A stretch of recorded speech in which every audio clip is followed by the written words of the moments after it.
안녕하세요. 김용지 목사입니다. 이 영상은 성경 통독하시는데 도움을 드리기 위해 마련한 영상입니다. 통독을 하면서 익숙하지 않은 배경과 내용들로 인해 어려움을 겪는 성도분들이 조금이나마 도움이 될까 싶어 마련한 것인데요. 조금만 관심을 기울이시면 읽으시는데 유익이 있을 겁니다. 그럼 오늘 읽을 부분에 대한 안내를 해드리겠습니다.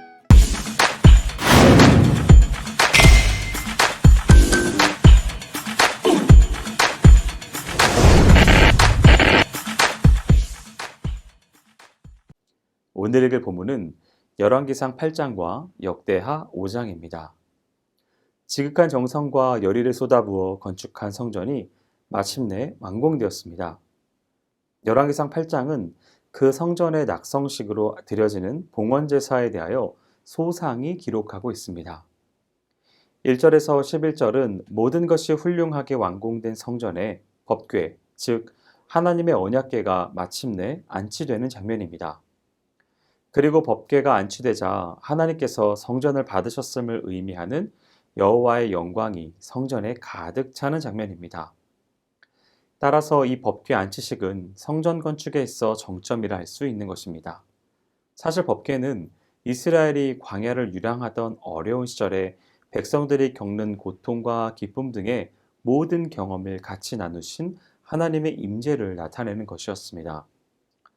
따라서 법궤 자체가 하나님을 의미하는 것은 아니지만 이는 곧 하나님의 임재를 가시적으로 나타내주는 은총의 수단인 것입니다. 더구나 법궤는 하나님께서 시내산에서 모세를 통해 이스라엘 백성들과 세우신 언약의 돌판을 담고 있는 것입니다. 그런데 이 언약이야말로 이스라엘의 전 역사를 규정짓고 방향지어준 결정적인 것이었습니다. 그러므로 이러한 법궤가 성전에 안치된 것은 이스라엘의 새로운 세대를 위한 언약갱신의 의미를 담고 있습니다.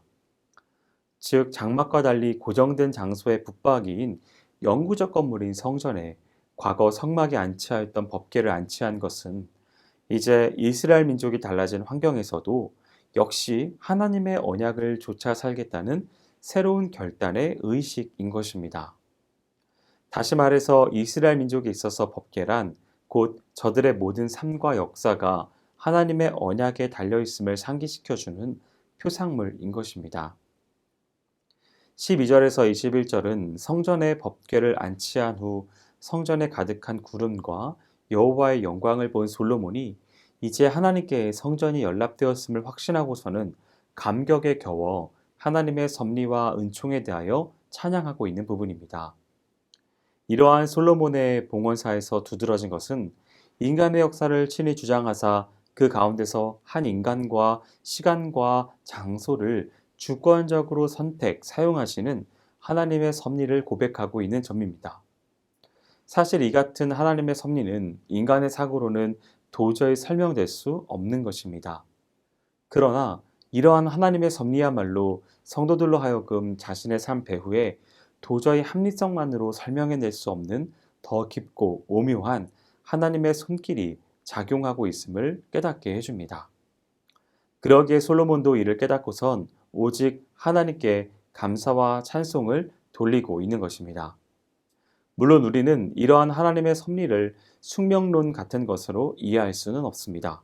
왜냐하면 인간은 어디까지나 자신의 의지에 따라 자신의 삶을 개척해 나가는 자유의지의 소유자이기 때문입니다.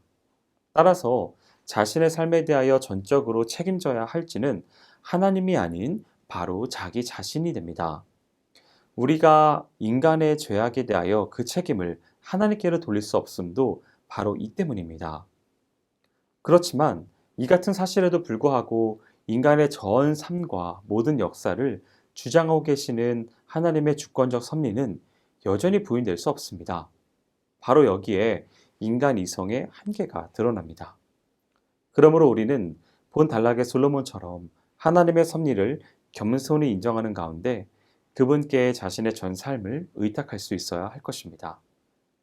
그러할 때 하나님께서는 반드시 우리 앞길을 선하게 인도해 주실 것입니다. 22절에서 61절은 봉헌사를 마친 솔로몬이 하나님 앞에 겸손히 무릎 꿇고서 기도하는 장면입니다. 솔로몬은 먼저 왕실의 번영과 존속을 위해 기도하는데 이는 어디까지나 다윗 언약에 의거한 간구입니다.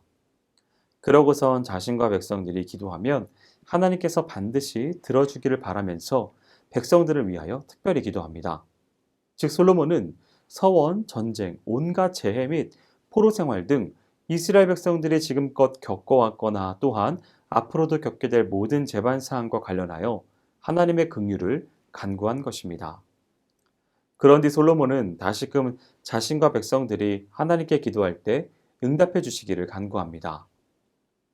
62절에서 66절은 모든 순서를 끝낸 후 솔로몬이 백성과 함께 마지막으로 하나님께 거대한 규모의 화목제를 드리는 장면입니다. 이 화목제로서 성전의 낙성식은 절정에 달했습니다. 이 행사 시 백성들은 악기를 동원하여 찬송을 불렀습니다.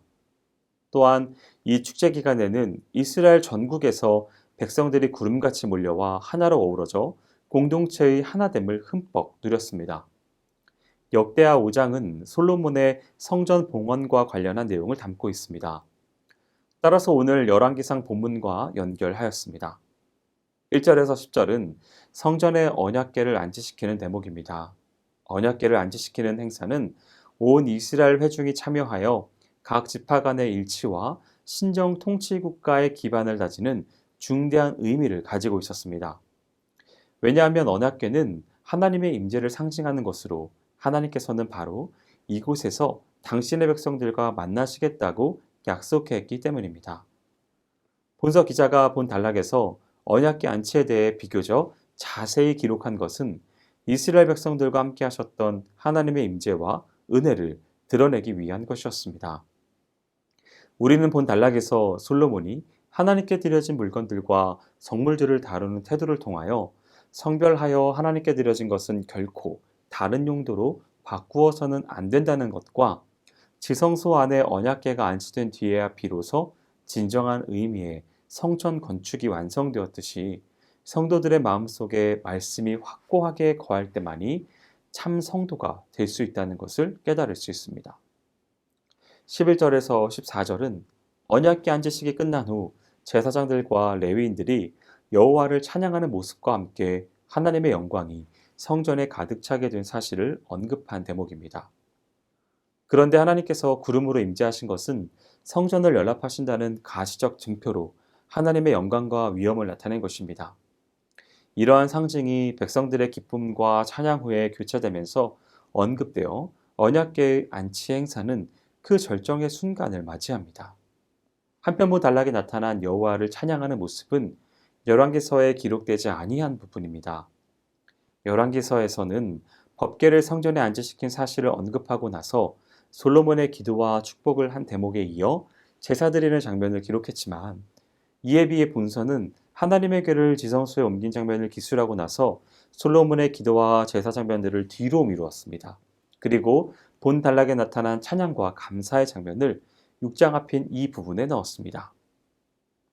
여기까지 열왕기상 8장 그리고 역대하 5장을 성경 통독하실 때 도움이 될 만한 내용을 전해드렸습니다. 혹시 이 외에 질문이 있으시거나 나누고 싶은 이야기가 있으시면 밴드나 댓글로 달아주시면 필요한 도움을 드리겠습니다. 그럼 내일 다시 만나도록 하겠습니다. 통독 화이팅 하세요!